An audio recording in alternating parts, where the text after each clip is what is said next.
Kui sina oled üks nendest, kes viibib suvisel keskpäeval pigem kontoris kui rannas ja samal ajal arvad, et kõige oodatum aastaaeg on piisav D-vitamiini allikas, siis on järgmine minut just sinule pühendatud.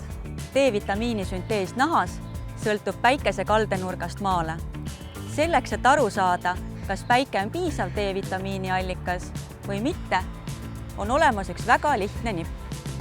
Jälgi enda varju pikkust ja saadki teada, kas su kehal üldse on võimalik päikesest D-vitamiini toota või mitte. Kui vari on sinust pikem, siis D-vitamiini sünteesi enam ei toimu. Kui vari on sinuga sama pikk, siis D-vitamiini süntees pole piisav. Kui vari on sinust lühem, siis D-vitamiini süntees toimub täie hooga.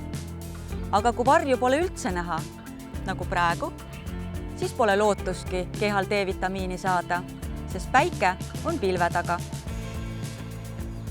Seega, kõige sobilikum aeg D-vitamiini saamiseks on siis, kui vari on sinust lühem. Aga millal see juhtub? Võin öelda, et mitte väga tihti. Eestis võid sellist aega kohata vaid keskpäeval kella 10-2 ja seda kõigest 1 kuu enne ja 1 kuu pärast jaanipäeva.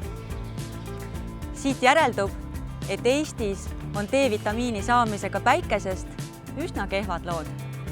See kõik on seotud meie erilise põhjamaise geograafilise asukohaga ning on ka peamine põhjus, miks isegi eelmise aasta lõpus, mäletame küll, oli ju sajandi kuumim suvi, jäi 90% eestlastest D-vitamiini tase alla soovitusliku normi.